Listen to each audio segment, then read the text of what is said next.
हाँ सर अब ठीक है। तो ठीक है सर पहले ही तो अच्छा था सर। हाँ सर अब तो आपका फोटो अब पढ़ाई करो, अब डिस्टर्ब नहीं करो, पहले अच्छा था। अब मैं इसको बाद में कर लूंगा, अभी पढ़ तो लो, नहीं होगा तो मैं बड़ा बड़ा कर दूंगा, ठीक है।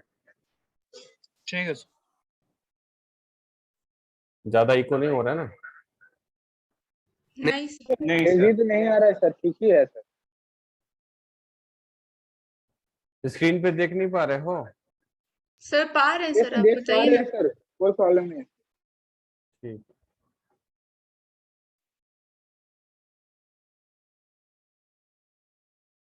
तो देखो, ये बोला हुआ था electric field is only along the radial directions, ये मेंशंस हुआ, उसके अकॉर्डिंगली हम लोगों ने डायग्राम बना लिया यहाँ पे कि कैसा डायग्राम होगा। और मेन प्रॉब्लम जो है ना वो इसके बाद था, ये electric field at distance at r is.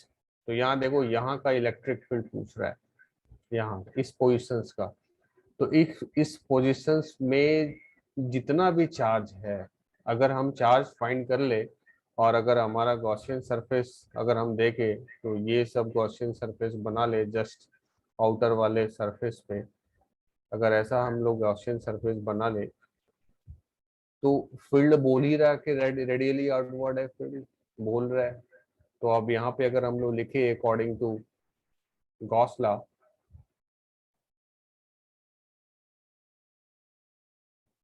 यहाँ पे अगर हम लोग लिख दे अकॉर्डिंग टू गॉस लॉ, तो ई डॉट डी एस का line integral left hand side में जो तुम्हारा है सरफेस इंटीग्रल, सॉरी, वो charge enclose divide by epsilon naught. तो टोटल चार्ज बस हम लोग को यहाँ पे फाइंड करना है कि टोटल चार्ज क्या होगा। तो टोटल चार्ज जो डेंसिटी दिया हुआ है उसके अकॉर्डिंगली तो हम फाइंड कर ही सकते हैं। अब जैसे इतना दूर का अगर कोई पूछेगा इतना दूर का चार्ज क्या है, तो डेंसिटी क्या है, कांस्टेंट है। तो इसको हमने पकड़ लिया सपोज Q1, इस चार्ज का नाम हमने दे दिया Q1, और इस वाले चार्ज का हमने नाम दिया जो वेरिएबल डेंसिटी है इसका नाम दे दिया Q2। तो टोटल जो चार्ज इंक्लोज्ड है यहाँ पे वो तो Q1 प्लस Q2 का ही सम है। समझ रहे हो यहाँ तक? बोलो। Yes sir. अब Q1 तो सिंपल है, देख रहे हो कांस्टेंट डेंसिटी है, तो Q1 तो सिंपली हमारा आ जाएगा यहाँ से। डेंसिटी क्या है, D है, देखो यहाँ पे D, तो D मल्टीप्लाई कितना वॉल्यूम है, तो स्फेरिकल रीजन ही है, रेडियस कितना है A, तो क्या लिख दोगे 4/3 टाइम्स पाई आर क्यू की जगह ए क्यू हो जाएगा। तो ये तो हमारा Q1 निकल गया, यहाँ से Q1 निकल गया। अब Q2 को देखोगे कि Q2 कैसा है, तो Q2 तो वेरिएबल है उसका डेंसिटी, तो इसका वेरिएबल डेंसिटी कैसे है उसको जरा हम लोग देखते हैं। तो ये तो स्ट्रेट लाइन है, कुछ नहीं, ये क्या है, स्ट्रेट लाइन है एक, तो y equal to mx plus c का फॉर्म से, तो रो डेंसिटी हमने लिख लिया। स्लोप अगर देखोगे नेगेटिव स्लोप है, इधर से चलेंगे तो मैग्नीट्यूड निकल जाएगा, तो d divide by r minus a, यहाँ से यहाँ तक क्या डिस्टेंस हो जाएगा r माइनस ए, ये डिस्टेंस हो जाएगा। तो y इक्वल टू स्लोप लिख दिया क्योंकि नेगेटिव है स्लोप, माइनस और d divide by r minus a, ये हमने कर दिया। y इक्वल टू ऐसे लिख रहा हूँ, y equal to m x. अब x के जगह क्या रखना है, x के जगह तो r रखना है, और प्लस c नहीं पता तो मैं c को c छोड़ दिया।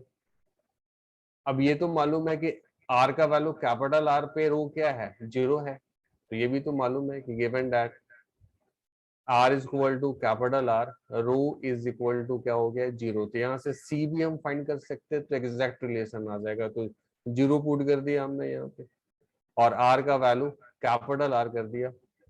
अब ये क्या था तुम्हारा, हाँ, तो minus d divide by r minus a और मल्टीप्लाई कैपिटल आर यहाँ का वैल्यू कर दिया, तो यहाँ से सी निकल के आ गया।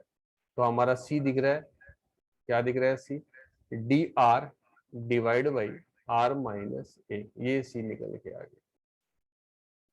अब अगर यहां से देखोगे कि हमारा वेरिएबल डेंसिटी रो एग्जैक्ट आया कैसे, तो यहां से लिख सकते हैं रो इज इक्वल टू, ये तो एज इट इज छोड़ दो, minus d r divide by r minus a and plus c है, और प्लस सी है वहां पे ऐसे कर दो d times capital R and divide by r minus a. तो ये हमारा एग्जैक्ट वेरिएबल डेंसिटी मिल गया। किस रीजन का, सेकंड पार्ट वाले रीजन का। यहाँ तक सबको क्लियर? हाँ सर। सबको क्लियर है यहाँ तक? क्यों कर रहे हैं हम, क्योंकि यहाँ का फील्ड चाहिए, यहाँ का फील्ड चाहिए, तो इसके अंदर जब तक टोटल चार्ज मालूम नहीं होगा हम फाइंड नहीं कर सकते।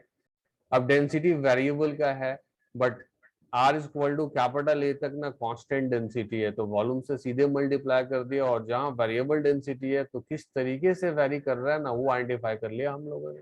तो स्ट्रेट लाइन का इक्वेशन था, हमने अपना इंटरसेप्ट भी सारा कुछ फाइंड कर लिया। यहाँ तक क्लियर सबको?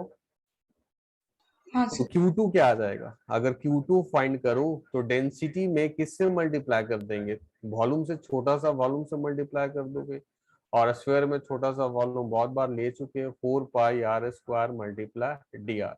इसी को इंटीग्रेट कर दोगे, कहाँ से कहाँ है ये पूरा जीरो से नहीं, यहाँ से है, और यहाँ पे आर का वैल्यू क्या है, ए, और ए से कहाँ तक जाएगा, कैपिटल आर तक जाएगा। ए से जाएगा ये तुम्हारा कैपिटल आर तक, क्योंकि वहीं तक तो चार्ज है। अब रो का वैल्यू पुट कर देंगे वहां से उठा के हम लोग, तो रो का वैल्यू पुट कर देंगे, तो रो है तुम्हारा, पहले प्लस वाला लिख देता हूँ, d r divide by r minus a, d एक कांस्टेंट है, डिफरेंशिएशन नहीं है, और minus times d r divide by r minus a, ये हो गया हमारा rho, multiply 4 pi are square d r. इसी का इंटीग्रेशन करना है, कहाँ से कहाँ, ए से लेके आर तक। तो Q2 अब हमारा आराम से दिख रहा है कि यहाँ से सिंप्लीफाई हो जाएगा Q2। तो जो कांस्टेंट टर्म है, आर को मैं बाहर लिख देता हूँ क्योंकि वो लग रहा है डिफरेंशिएशन जैसा, इसलिए आर डी कर दिया। आर माइनस ए, ये कांस्टेंट टर्म बाहर हो गया, 4 पाई भी बाहर हो गया, और देखो आर स्क्वायर और डी आर यही तो वेरिएबल है, तो इसका इंटीग्रेशन हो जाएगा r cube by 3, that's why मैंने 1/3 कर दिया, और आर क्यू लिखना है तो आर क्यू का लिमिट भी डाल दो, तो capital R Q and minus A Q, limit डाल दिया। इसका इंटीग्रेशन कर लिया फर्स्ट पार्ट का, इसका इंटीग्रेशन हो गया, क्लियर है। सेकंड पार्ट का, सेकंड पार्ट में 4 पाई यहाँ से बाहर निकाल दिया, और डी भी बाहर निकाल दिया, और आर माइनस ए भी बाहर निकाल दिया, बचा क्या, देखो ये वाला आर और ये आर स्क्वायर, तो दोनों मिलके क्या दे देगा, आर क्यू। तो आर क्यू का इंटीग्रेशन हो जाएगा आर टू द पावर 4/4, तो 1/4 हमने बाहर ले लिया, और यहाँ r to the power 4 and minus lower limit था क्या, ए, तो ए का पावर 4 ऐसे कर दिया। यहाँ तक इंटीग्रेशन क्लियर है सबको? हाँ सर। हाँ सर क्लियर। दिखा नहीं, छिप गया? यस सर क्लियर है। देखो दिख रहा है, सिंपल वाला इंटीग्रेशन ही है, जिसको बस सिंप्लीफाई कर लेना है। तो अगर सिंप्लीफाई करोगे तो Q2 का वैल्यू ये देखो, ए क्यू माइनस बी क्यू, ए क्यू माइनस बी क्यू का कुछ फॉर्मूला याद है तुम लोग को? बोलो सर। क्या होता है? Yes sir. Sir a minus b into a square plus a b plus b square. A minus b common आता है ना? हाँ सर। हाँ सर। Yes, a sir. Minus b देखो यहाँ से मैं कैंसिल कर सकता हूँ ए माइनस बी, तो अगर मैं इसको इसके साथ अगर कैंसिल कर दूं तो ए माइनस बी तो चला जाएगा, और बचेगा क्या, जल्दी बताओ फॉर्मूला। ए स्क्वायर यही होता है ना, a square plus plus a b plus b square, a square plus a b plus b square, a b plus b square, हाँ sir sir. a square plus r है। A b plus b square, सही बोल रहे हो ना सब? हाँ सर। हाँ, हाँ सर। सर। हाँ अब सर। यहाँ देखो, ये अगर मैं इसको ऐसा कर दूं, आर का पावर 4 है, इधर जो है ना वो r का पावर 4 है यहाँ पे। अगर मैं इसको ऐसा कर दूं कि r स्क्वायर का स्क्वायर माइनस a स्क्वायर का स्क्वायर, तो a square minus b square के फॉर्म में कन्वर्ट हो जाएगा ये। यस तो सर। उसको लिख सकते हैं a प्लस बी कर दिया और फिर कर दिया a माइनस बी, तो r square minus a square, ऐसा भी तो लिख सकते हैं इसको। कोई दिक्कत लिखने में? नहीं सर। बोलो। No sir. अब यहाँ देखो ये इसको ना इससे काट देंगे और बच जाएगा क्या, आर स्क्वायर नहीं सॉरी, ये बच जाएगा तुम्हारा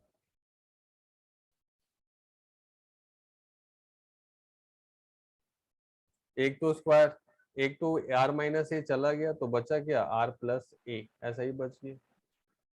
यहाँ तक क्लियर? तो Q2 का वैल्यू देखो अब बेटा क्या आ गया, यहां से अगर देखोगे तो Q2 का वैल्यू आ गया आर डी 4π/3, आर डी 4π/3, और इधर में बच गया तुम्हारा r square plus a r and plus a square. लेकिन ये फाइंड क्यों कर रहे हो, यहाँ तो दिया हुआ है ना कि टोटल चार्ज जेडी है। बोलो देखो, दिख रहा है यहाँ पे सब लोग को? हाँ सर। यहाँ देखो total charge Q1 plus Q2 का, Q1 प्लस Q2 का वैल्यू ही तो तुम्हारा क्या है, जेडी है ना? बोलो, हाँ सर। सबको समझ में यस आया? सर। जब जेडी के टर्म में नहीं रहता तब तो फाइंड करते, तो एक बार क्वेश्चन को तो देख लो जेडी के टर्म में है कि नहीं, बस रिलेशंस तो ढूंढ रहा है। तो टोटल चार्ज जो भी है वेरिएबल डेंसिटी अंडर जो भी डेंसिटी है, टोटल चार्ज तो तुम्हारा जेडी ही है। तो यहाँ पे अगर गॉस लॉ से लिखोगे तो E multiply 4π capital R square that will be equal to total charge enclosed क्या हो गया जेडी and divide by epsilon naught, यही आएगा। तो कहीं पे भी ये दिख रहा है नहीं, तो E का वैल्यू टोटल क्या हो गया, जेडी divide by 4π epsilon naught divide by R square, ये फील्ड आ गया। अब ये तो सिंपल था, पूछ रहा था कि electric field at R square to R पे इंडिपेंडेंट ऑफ है, ये सही है, डायरेक्टली प्रोपोर्शनल टू है ये गलत है, directly proportional to A square ये भी गलत है, इनवर्सली प्रोपोर्शनल टू A ये भी गलत है। तो यहाँ पे तो बोल ही दिया था कि टोटल चार्ज क्या है, जेडी है। देखो लिखा हुआ है ना यहाँ,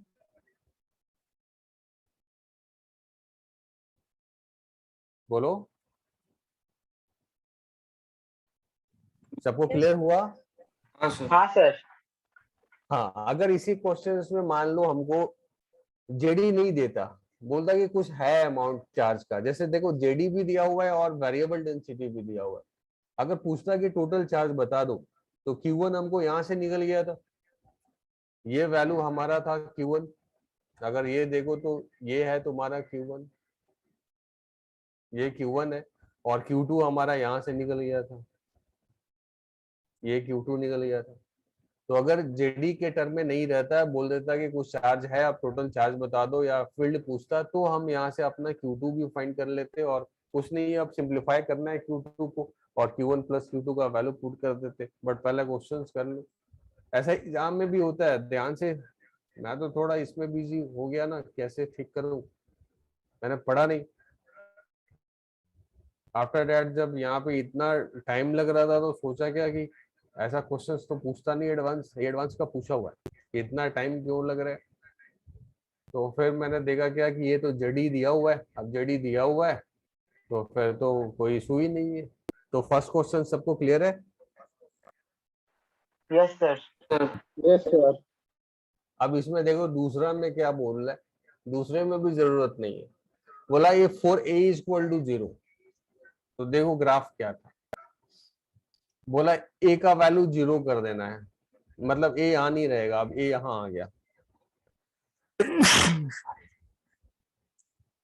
तो a का वैल्यू अगर 0 कर दोगे तो ग्राफ जो तुम्हारा है ना अब कैसा शिफ्ट हो जाएगा, देखो इधर है r और इधर है रो, a का वैल्यू 0 कर दोगे तो ग्राफ तो तुम्हारा ऐसे शिफ्ट हो जाएगा। अब यहाँ तो डी रहेगा ही, और यहाँ पे आर का वैल्यू कैपिटल का। देखो हमने क्या कर दिया, हमने बस ए का वैल्यू 0 कर दिया। ए का वैल्यू जो यहाँ है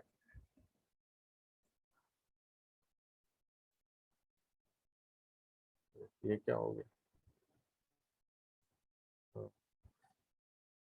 ये देखो यही टर्म था ए, इसको ना स्लाइटली यहाँ पे ऐसे ऐसे कर करके यहाँ ले जाओ, तो ये जो पूरा ग्राफ जो ये वाला स्ट्रेट लाइन था, इंक्लाइन जो नेगेटिव स्लोप है, ये सब घसक के कहाँ चला जाएगा, यहाँ पे इसका टॉप लेवल कहाँ चला जाएगा, डी पे चला जाएगा, डी पे चला जाएगा इसका। तो उसी तरह हमने इस ग्राफ को ना यहाँ पे शिफ्ट कर दिया डी पे। अब बोला क्या कि for a is equal to 0 the value of d, फिर लेगा डी का वैल्यू पूछ रहा है, maximum value of rho as shown in the diagram is, वही तो है डी, अब डी का वैल्यू पूछ रहा है। तो जितना भी चार्ज है इसके अंदर वही तो टोटल चार्ज, चार्ज इनक्लोज क्या है टोटल, वही तो जेड डी है, टोटल चार्ज क्या है जेड है।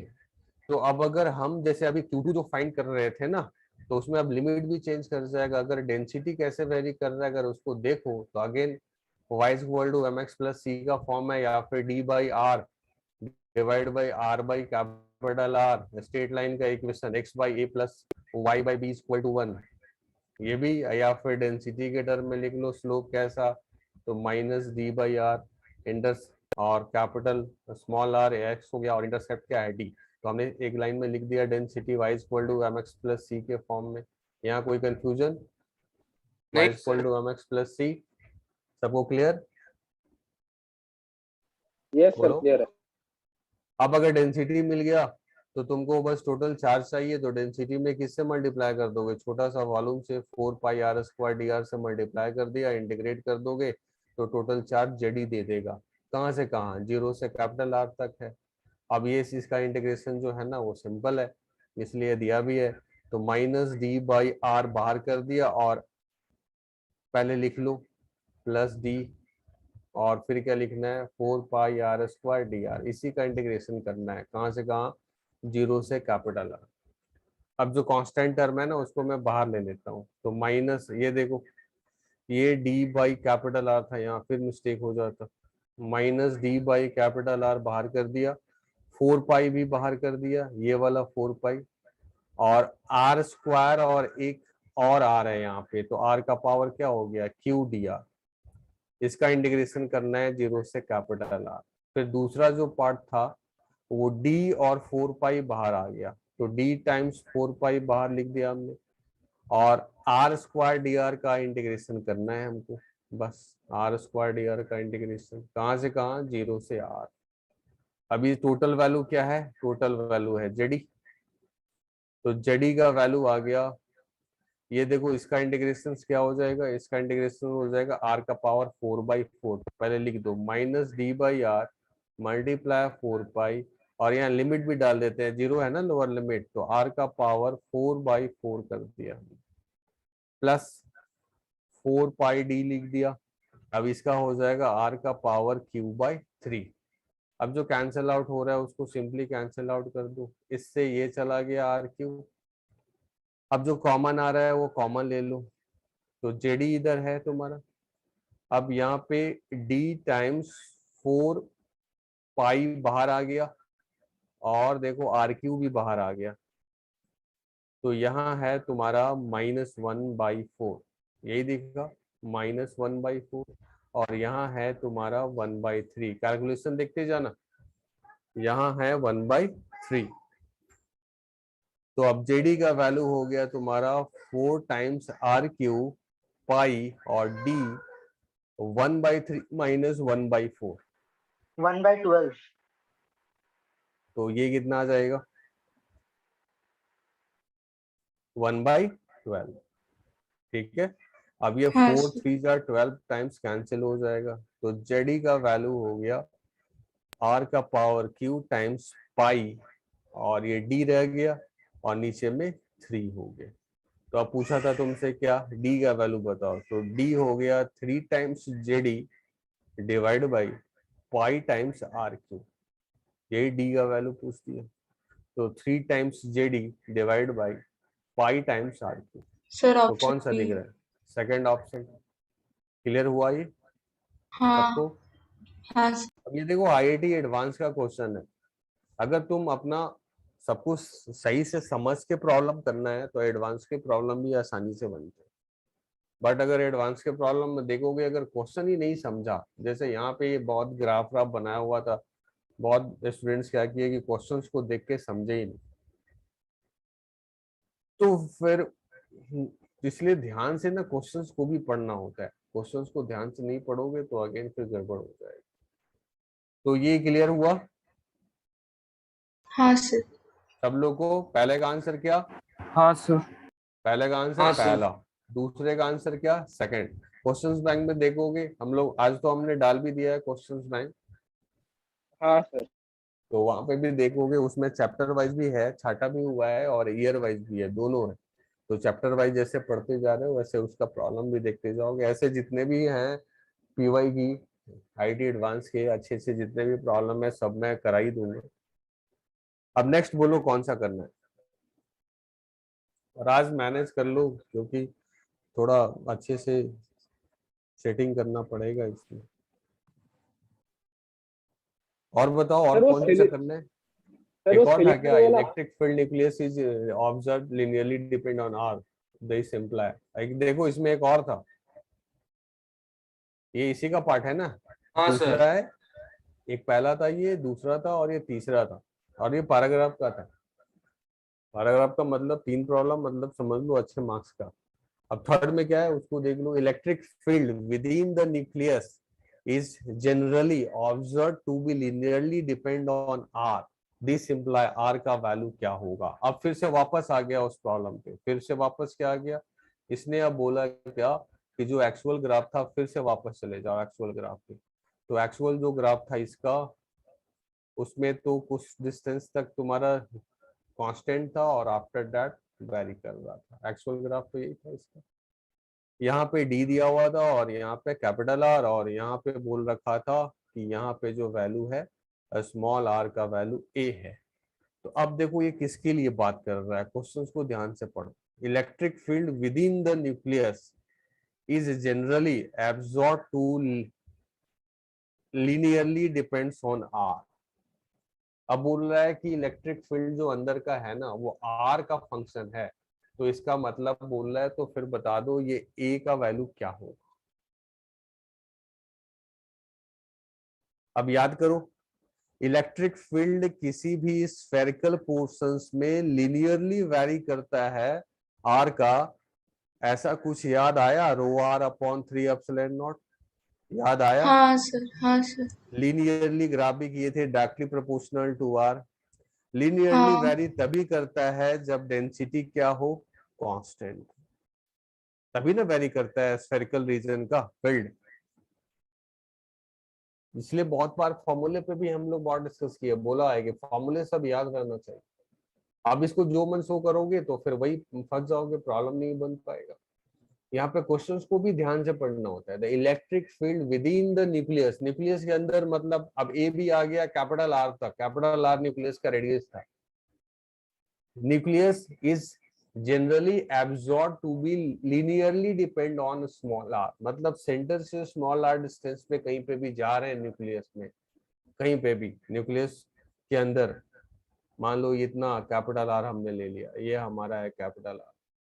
अब यहाँ तक चार्ज है, बहुत सारा है चार्ज अपना। अब बोला चार्ज का वेरिएशन जो हो रहा है ना वो इसके अकॉर्डिंगली हो रहा है, बोल रहा है कि डेंसिटी यही है, आर का फंक्शन है, ऐसा बोल दिया। लेकिन उसके बाद क्या बोल दिया कि नहीं अब ऐसा नहीं है, अब उल्टा। अब बोला क्या कि अगर फील्ड अंदर में आर का फंक्शन है, लिनियरली डिपेंड कर रहा है, इसका मतलब इलेक्ट्रिक फील्ड वो बोलना चाह रहा है कि डायरेक्टली प्रोपोर्शनल टू क्या होगा? स्मॉल आर होगा। तो ये हाँ ऐसा फील्ड कब पॉसिबल है? ऐसा फील्ड तभी पॉसिबल है जब चार्ज का डिस्ट्रीब्यूशन सर्कल रीजन में क्या हो? कांस्टेंट। अब चार्ज का वैल्यू सर्कल रीजन में अगर कांस्टेंट है तो ए का वैल्यू क्या होना चाहिए? जल्दी सोच के बता दो। ए का वैल्यू क्या कर दोगे? ए का वैल्यू कैपिटल आर तक नहीं शिफ्ट कर दोगे? हाँ। बोलो। हाँ।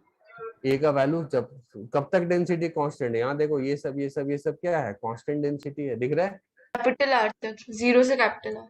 तो इस ए को कहां तक शिफ्ट करना चाहोगे कि ये electric field directly proportional to r हो जाए। तो इस ए को अब हम लोग कर देंगे, अब ऐसा बोल देंगे कि अगर ऐसा ये तभी पॉसिबल है जब डेंसिटी ऐसे कांस्टेंट वैरी करे, और ए का वैल्यू क्या होना चाहिए, कैपिटल आर। ए को हम स्लाइडली बढ़ा के कैपिटल आर तक लेके चले जाएंगे। डेंसिटी हो गया अब हमारा कांस्टेंट, और डेंसिटी अगर कांस्टेंट हो गया तो तभी तुम्हारा इलेक्ट्रिक फील्ड क्या आएगा, डायरेक्टली प्रोपोर्शनल टू आर। ये क्लियर हुआ, ये समझे हाँ सब लोग? जब तक टोटल जो स्पेयर होगा उस स्पेयर के अंदर जितना देर रहेगा उतना तक उसका डेंसिटी कांस्टेंट है। हाँ फिर से बोलो फ्लावर। तो बोल रहे हैं कि जब तक एक स्पेयर के अंदर रहेगा, मतलब ए इक्वल टू आर तक, हाँ उसका डेंसिटी मतलब तब तक ही कांस्टेंट रहेगा। नहीं, तुम समझे नहीं, देखो मैं फिर से समझा रहा हूँ। देखो पहले जो प्रॉब्लम दिया था ना, वो फील्ड के बारे में पूछ रहा था और डेंसिटी दिया हुआ था। अब ये थर्ड जो प्रॉब्लम है ना, इसमें क्या बोला कि डेंसिटी जैसा है वैसा तुम अब बाद में बताना, पहले ये जान लो कि फील्ड कैसा है। तो उसने बोला कि जो स्मॉल आर है वो स्मॉल आर न्यूक्लियस के अंदर में हमको चलना है, within the nucleus. R बाहर नहीं करना है, आर कहाँ रखना है, यहाँ पे मेंशन किया हुआ है विद इन द न्यूक्लियस। मतलब अगर ये हमारा न्यूक्लियस है, इतना सा पोर्शन कैपिटल आर तक का ये न्यूक्लियस का पोर्शन है, तो हमको अंदर ही रहना है, इसी में कहीं ना कहीं रहना है, बाहर नहीं जाना है, अंदर ही रहना है, ये बोला। और बोला कि जब अंदर हैं तो जो फील्ड है वो अंदर का फील्ड जो है वो बोला डायरेक्टली प्रोपोर्शनल टू आर है, ऐसा बोल दिया इसने। Depends linearly depends upon r, linearly मतलब आर का पावर 1 होगा, और लीनियरली तो ऐसा ही फंक्शन हो गया।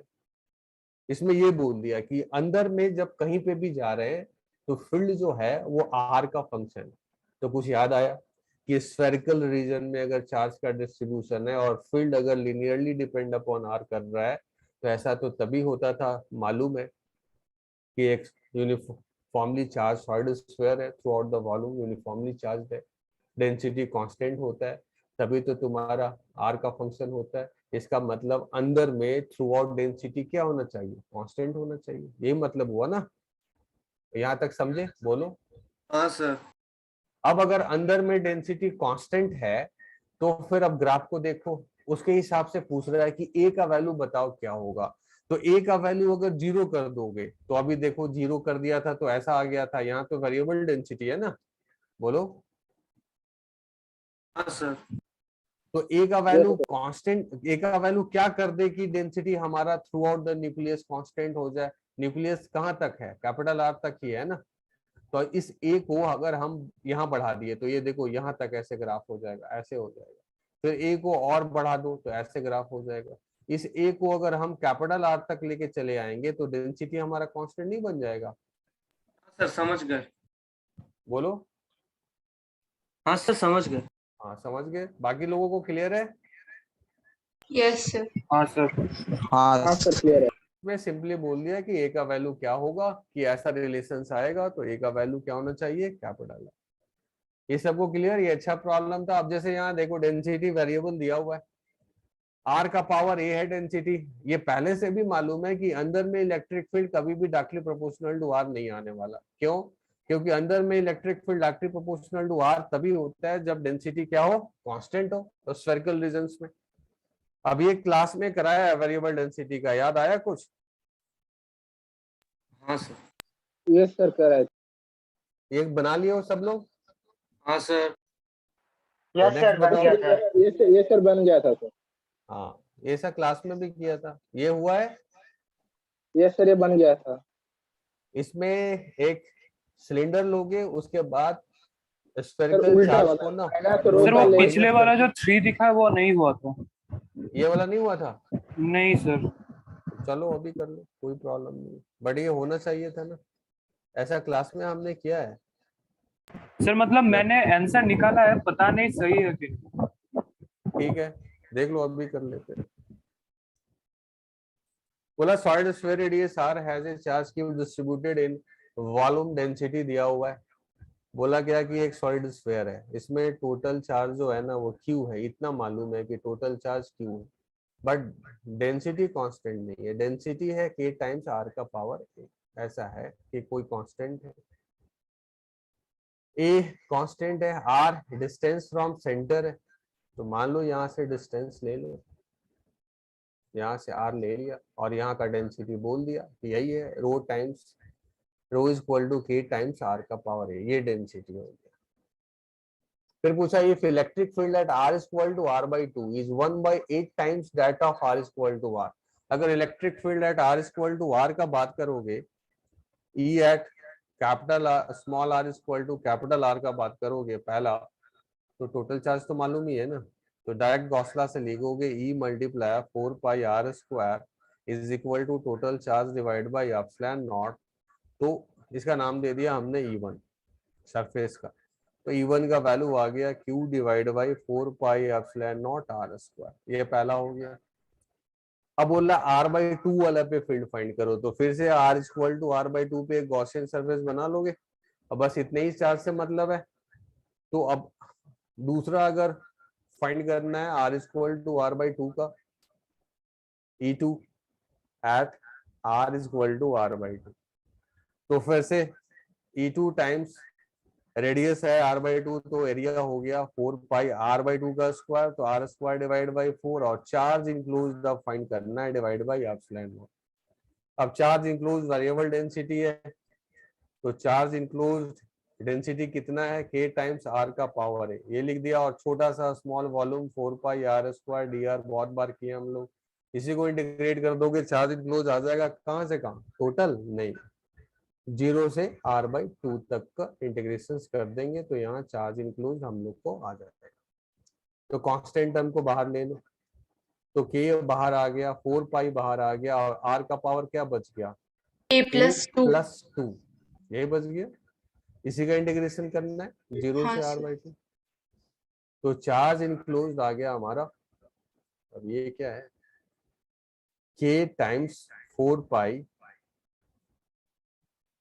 और r का पावर एक ऐड हो जाएगा और नीचे में भी एक ऐड हो जाएगा, तो a+3 हो जाएगा, और ये r/2 कर दो बस, का पावर a+3। देखो तो यहाँ तक क्लियर सबको,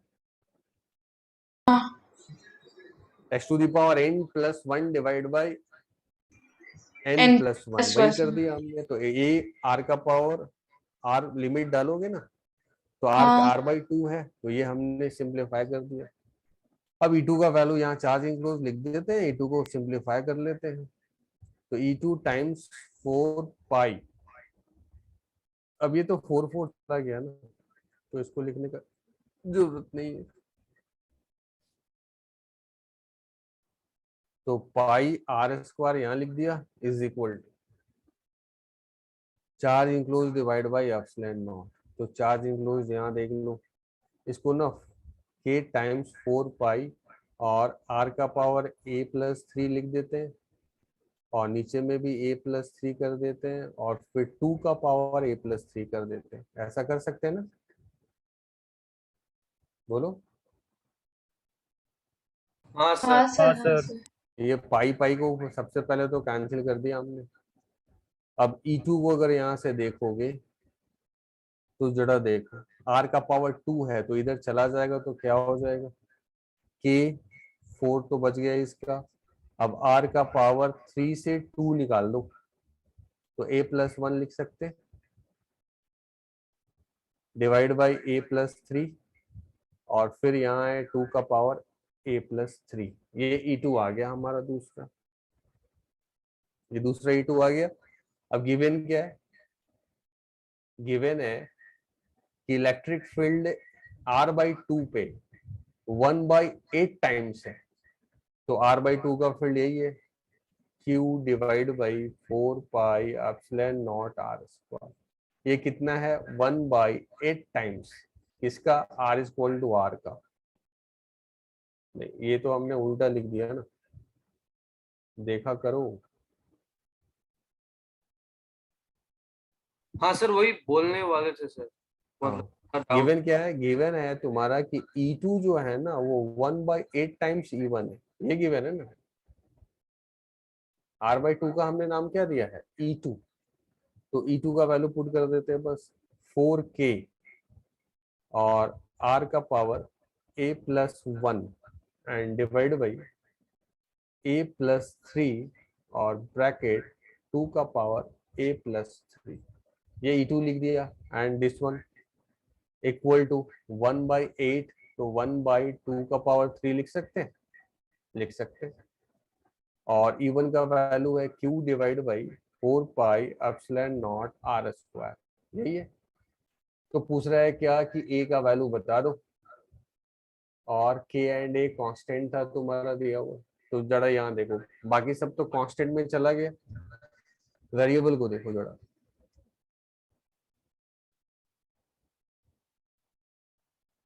ये देखो 2 ये सब क्या है, कांस्टेंट है। वेरिएबल को देखो, वेरिएबल क्या है यहाँ पे, कैपिटल R वाले टर्म को जरा देखो, तो a+1 r के लिए सिंप्लीफाई कर रहे हैं हम लोग, यहाँ पे r का पावर क्या है a+1, उसको -2 के बराबर होना पड़ेगा, होना होगा। तो a का वैल्यू क्या होना पड़ेगा, -3। अब a का वैल्यू -3 कर देते हैं तो क्या क्या हो जाएगा,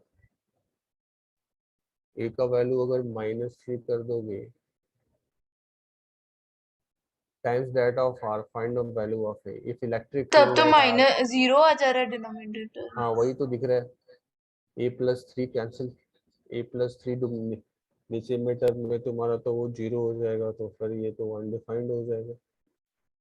लिखा हुआ है k के बारे में तो बोला नहीं ना कुछ, तो k को सिंप्लीफाई कर लो ना, k को यहाँ से ऐसे सर सिंप्लीफाई इधर कर तो लो, बस एक का ही वैल्यू निकालने बोला है। k को सिंप्लीफाई करना पड़ेगा ना, देखो अभी k को भी सिंप्लीफाई करना पड़ेगा, अभी यहाँ पे कैंसिल आउट नहीं कर सकते हो, टोटल चार्ज q है ना, तो वो k के टर्म में आ जाएगा, यहाँ से कर लो। एक काम थोड़ा और एक्स्ट्रा करना पड़ेगा कि जो टोटल q है, वो टोटल q किसका इंटीग्रेशन है, 0 से कैपिटल R का इंटीग्रेशन है ना, बोलो। हाँ सर। 0 से हाँ कैपिटल R, बाकी सब यही कर देंगे हम, तो k टाइम्स r का पावर, यहाँ क्या था, a था ना, हाँ a था, और ये 4πr²dr, तो हम यहाँ से k को जब तक हटाएंगे नहीं ना, तब तक एग्जैक्ट कैसे बोल सकते हैं, नहीं बोल सकते, तो k को भी हटाना पड़ेगा, तभी तो एग्जैक्ट रिलेशन डेवलप कर पाएंगे ना। तो देखो k तो बाहर आ गया, बस इसमें लिमिट ही तो चढ़ाना है, तो k times 4π divide by a+3, ये तो बस सेम है, वैसा ही है, बस 0 से r/2 का नहीं, 0 से r का लिमिट डालना है, तो ये हो जाएगा r का लिमिट a+3, देखो तो क्लियर है यहाँ तक। हाँ सर। हाँ सर। तो अब या तो q को एलिमिनेट कर दो, और नहीं तो k को एलिमिनेट कर दो, तो मैं ना यहाँ q को एलिमिनेट कर देता हूँ, तो देखो यहाँ q को मैंने कैंसिल आउट करके एलिमिनेट कर दिया, और q का वैल्यू क्या कर दिया हमने, अब k times 4π divide by a+3 and r का पावर a+3, अब लिख सकते हैं, बोलो। हाँ सर। तो अब देखो, अब जैसे हम a+3 को कैंसिल आउट करेंगे ना, तो वहां से हम लोग बोलेंगे कि a should not be equal to -3, क्योंकि हम कैंसिल आउट कर रहे हैं, मैथमेटिक्स है ये, जैसे ही कैंसिल आउट किया ना, वहां पे सबसे पहले हमारा ऑप्शन आ गया, a कभी भी -3 नहीं हो सकता है, ये बात क्लियर सबको। हाँ सर। अब ये k और 4 ये भी कैंसिल हो गया, ठीक है, और हाँ ये सर। पाई को कैंसिल कर दिया, तो अब जरा इधर लेफ्ट हैंड साइड में देखो क्या बचा, r का पावर a+1, और नीचे क्या बचा 2 का पावर a+3, फिर इधर आ जाते हैं हम लोग, इधर क्या बचा r का पावर a+3, ऊपर में बचा है देखो, ठीक है, हाँ और सर। नीचे में क्या है, देखो एक और r का पावर 2 है ना यहाँ, तो वो यहाँ पे मैं a+1 हो -2 जाएगा। -2 कर दिया। और नीचे देखो क्या है, एक और यहाँ पे 4 दिख रहा है चुपके से, तो 2 का पावर 3 है और 2 5 का पावर 2, तो यहाँ पे क्या कर देना 2 के चाहिए, पावर 2 में का 5 पावर 5। तो अब जरा देखो, a a is equals plus to 1 2 इधर आया और इधर भी a प्लस 1 आया, आया। हाँ हाँ आर को अगर एलिमिनेट कर दो तो देखो ये क्या कट के आया। मैं इधर लिख देता हूँ क्योंकि उधर स्पेस नहीं है, तो मैं इधर ब्लू से लिख देता हूँ, आर का power a plus 1 and divide by 2 का पावर a प्लस 3, और इधर भी आया आर का पावर a प्लस 1, 3 माइनस 2 को 1 कर दिया, हाँ डिवाइड बाई 2 का पावर 5। यहाँ तक क्लियर सबको? हाँ सर तो अब यहाँ हाँ से सर। सिंप्लीफाई कर सकते हो कि a plus 3 that will be equal to 5, this 5 implies a is equal to 2। 2 तो करेक्ट आंसर हो गया a इज इक्वल टू 2। तो 2 आया था तुम लोग सर का, ऊपर वाले को नहीं करेंगे इक्वेट, किसको? a a r to the power a plus 1, मतलब a plus 1 is equals to a a plus, plus 1 और a प्लस 1 तो ये अच्छा वो सिंपल तो ही है, कट जाएगा। हाँ हाँ ये तो ठीक है एक ही सर, बात है ना। हाँ हाँ सर ठीक है, लेफ्ट हैंड साइड में r का पावर a प्लस 1 है, राइट हैंड साइड में भी r का पावर a प्लस 1 है, हाँ हाँ सर वहां ठीक, से तो कुछ आया नहीं। a का वैल्यू 2 कर दो तो ये भी करेक्ट, ये भी करेक्ट, और यहाँ से सिंप्लीफाई होके आ गया। a का वैल्यू हाँ कितना, सर 2, क्लियर हुआ हाँ सर सबको? क्लियर? हाँ सर। यहाँ पे भी क्या है, बस वेरिएबल डेंसिटी का क्लास में कराया।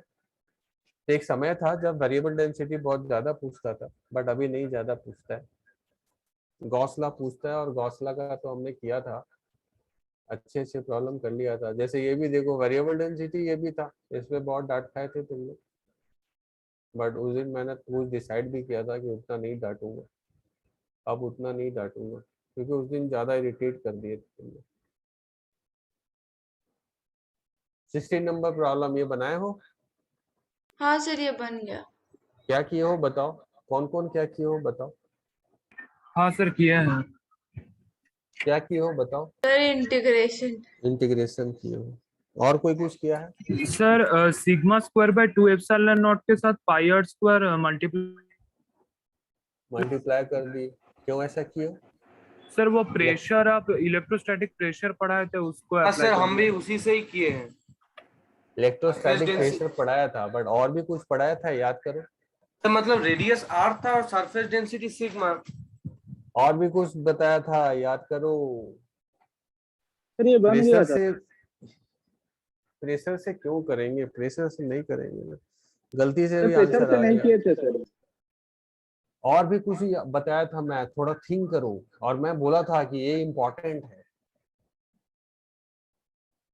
बहुत बच्चे इसको, और किसी भी दोस्त को दोगे ना जो बहुत एरोडो ये सब बनाता है, ये सब करता है ना, मैक्सिमम बच्चे जो हैं, जो कॉन्सेप्ट को नहीं पकड़ के रखते हैं, बस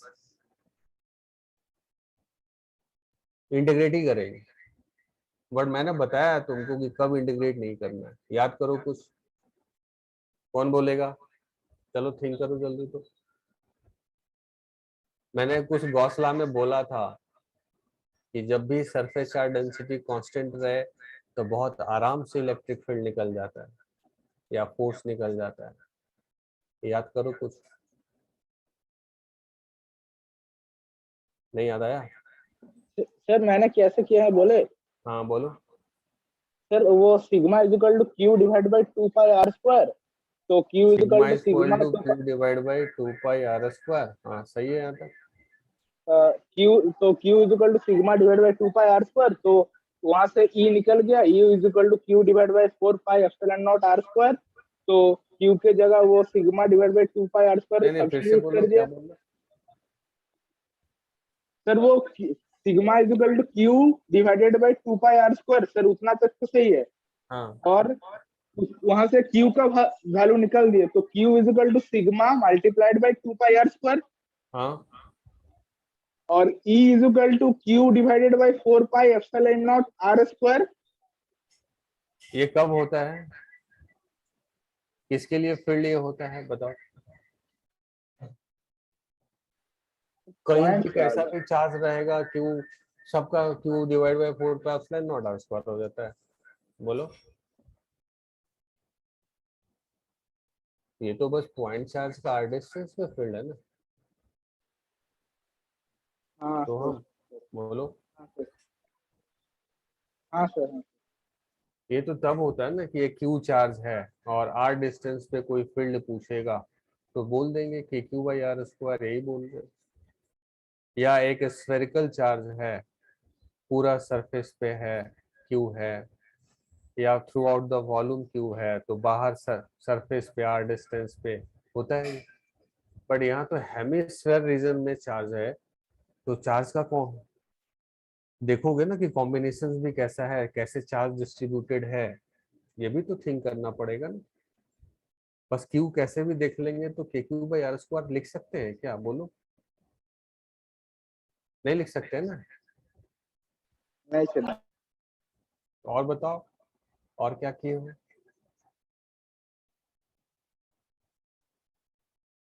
क्लास के बातों को याद नहीं रख रहे हो, बहुत बड़ा गलती है। ऐसा मैंने एक बताया था, देखो किधर बताया था, शायद इसे बताया था। ये देखो वेरिएबल डेंसिटी, ये वाला क्लास में लिया था, क्या था ना ये?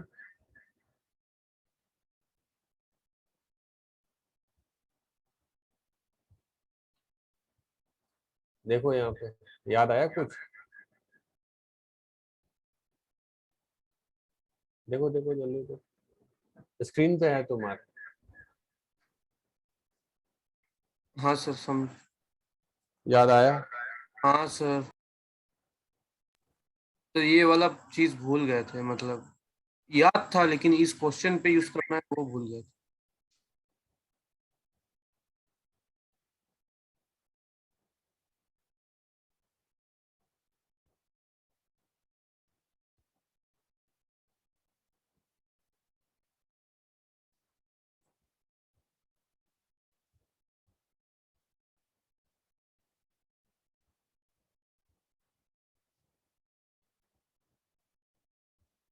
क्या करोगे फिर अब?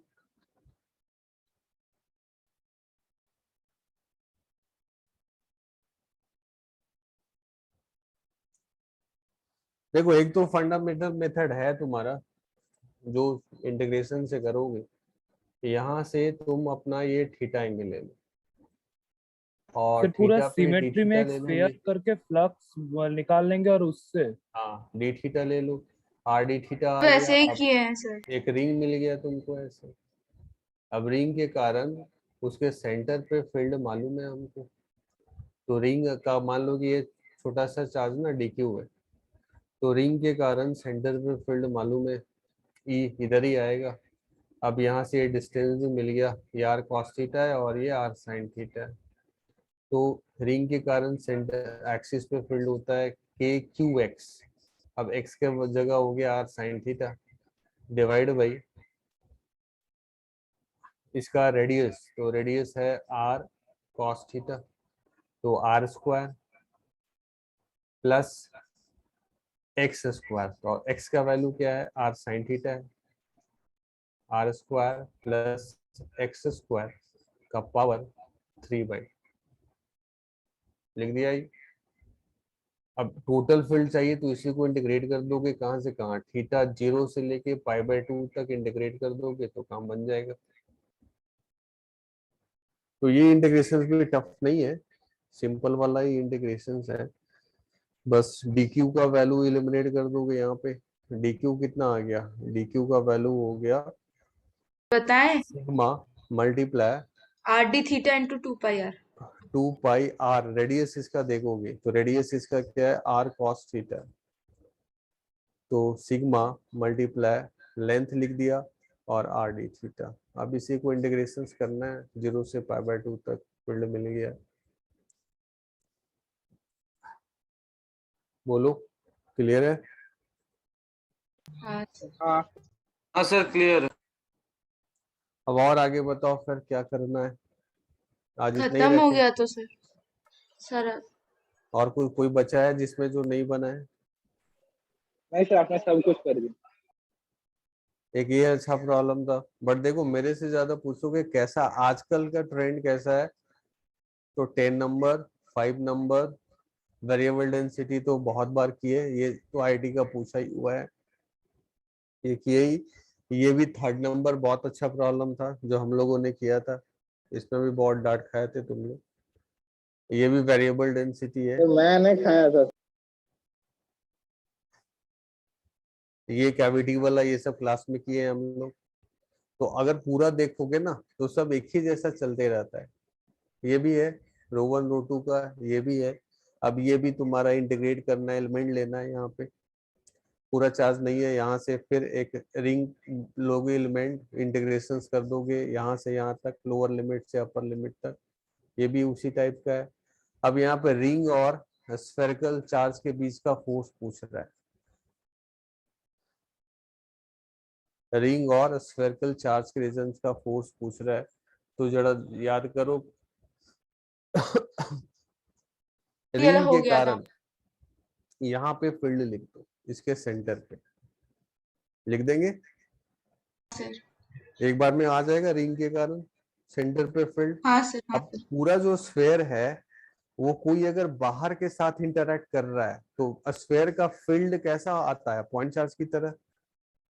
बाहर में अगर कोई स्फेरिकल चार्ज डिस्ट्रीब्यूशन है और बाहर में किसी के साथ इंटरेक्ट कर रहा है तो किस तरह का इंटरेक्शन शो करता है, वो पॉइंट चार्ज की तरह। हाँ सर। तो ये बिहेवियर शो करता है बाहर में किसी चार्ज के साथ इंटरेक्शन से पॉइंट चार्ज की तरह। तो इसलिए इसका फील्ड सेंटर पे लिख दो और इसका सारा चार्ज यहाँ कंसंट्रेट कर दो और आराम से लिख देंगे। समझ गए। अब अगर कोई बोलेगा कि मैं स्फेयर का यहाँ पे लिख दूं और रिंग को मैं यहाँ पे पॉइंट चार्ज मान लूं तो गलत हो जाएगा। स्फेयर का फील्ड मैं यहाँ लिख दूं रिंग के सेंटर पे और रिंग के चार्ज को पॉइंट चार्ज मान के सेंटर पे रख दूं तो गलत हो जाएगा। क्यों? क्योंकि रिंग कभी भी पॉइंट चार्ज की तरह सेंटर पे बिहेव नहीं करता है। वो तभी करता है जब रिंग से वेरी वेरी हाई डिस्टेंस पे, बहुत दूर अगर कोई पोजीशंस है, तभी वो पॉइंट चार्ज की तरह बिहेव करता है। बट रिंग अपने सेंटर पे बाहर वाले के कारण वो पॉइंट चार्ज का बिहेवियर शो नहीं करता है। इसलिए यहाँ पे हम लोगों को रिंग के कारण स्फेयर के सेंटर पे फील्ड लिख देना होगा और वो बहुत आसान है, एक बार में लिख सकते हो। फील्ड डायरेक्ट फॉर्मूला है के क्यू, क्यू का वैल्यू 2q है, x का वैल्यू 2r हो गया, के Q x divide by radius तो r स्क्वायर प्लस x क्या हो गया 2r square, r square plus x square का पावर 3/2, ये फील्ड लिख दिया। अब इसी में मल्टीप्लाई कर दो स्फेयर के चार्ज से q से, तो ये फोर्स आ गया हमारा। समझे इसको भी? हाँ सर। क्लियर है सबको? यही हाँ। अगर तुम स्फेयर के रीजन से बाहर में फील्ड लिखते और रिंग का चार्ज से मल्टीप्लाई कर देते तो गलत हो जाता और आंसर भी ये नहीं आता, दूसरा आ जाता। वो इसलिए क्योंकि रिंग कभी भी अपने सेंटर पे पॉइंट चार्ज की तरह बिहेवियर नहीं शो करता है। ये बात भी क्लियर है सबको? Yes sir. 42 ये सब तो डिस्कस हो गया है। ये बना लेना 41, ये भी आईटी का पूछा हुआ है क्वेश्चन, इजी है, ऐसे टफ नहीं है, बट रिलेशन है, मैथमेटिकल कैलकुलेशंस है। ये वेरिएबल डेंसिटी अगेन ये तो पहले भी दिया था, ये सब क्लास में हो चुका है। ये कैविटी वाला, ये लास्ट सीट का जानते हो क्या दिया हुआ है, लार्ज नॉन कंडक्टिंग सीट। तो सीट के कारण फील्ड क्या होता है, सिग्मा बाई 2 एप्सिलॉन नॉट। अब इतना डिस्क का, अब डिस्क का यहाँ पे देखो स्टैंडर्ड हो गया, फॉर्मूला याद रखना होगा कि डिस्क का, लार्ज डिस्क तो है नहीं ना, फाइनाइट डिस्क है, तो डिस्क का फील्ड, तो यहाँ पे इतना में ना माइनस चार्ज रख लो, माइनस डेंसिटी वाला, माइनस रो का। टोटल का फील्ड इधर है और माइनस का फील्ड डिस्क के कारण एक्स डिस्टेंस पे एक्सिस का फील्ड माइनस है, टुवर्ड्स हो जाएगा और टोटल फील्ड दिया हुआ है, ए का वैल्यू पूछ रहा है, घटा देंगे, हो जाएगा ये भी 6 नंबर। ये सर बन गया सर। हाँ हाँ सर सर, बन गया था। बाकी ये सब तो पहले हो ही चुका है। ये इलेक्ट्रोस्टैटिक प्रेशर्स क्लास में कर दिए दोनों मेथड से, एक हो गया था ना यस क्लास में। सर। हाँ सर।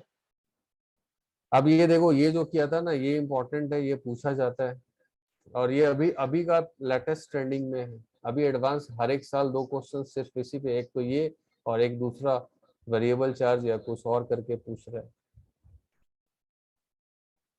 ये सब सिंपल है, ये सब पहले कर चुके हो, सब डायरेक्ट थ्योरी से रिलेटेड है, ये भी सब कर चुके हो। ये भी देखो वही गॉसला से है, सरफेस को समझना पड़ेगा, ये भी, ये सब तो क्लास में बहुत बार कर चुके हो। तो क्लियर है सब सारा? तो अब हाँ सर क्लियर। सर कुछ और तो प्रॉब्लम स्टॉप डाल कर दे दीजिए अब। सर। किसी को और कुछ पूछना है तो पूछ लो। सर कुछ और प्रॉब्लम सर ग्रुप में डाल दीजिएगा। हाँ, और मैं जो अभी जैसे ये पोटेंशियल ये सब जो आज हम लोग किए ना, और पोटेंशियल से रिलेटेड, तो वो हाँ सब सर। करेंगे। बट फील्ड से तुम्हारा जितना अभी तक हुआ है, इससे ज्यादा कहीं प्रॉब्लम नहीं। ठीक है सर। ठीक है, इसमें कॉन्फिडेंस गेन करो और भी ओके सर। क्वेश्चंस में डालो। ठीक है, ठीक है सर। Yes sir. चलो, thank you sir. Thank you to all of you, thank you sir. Very good night. Good night sir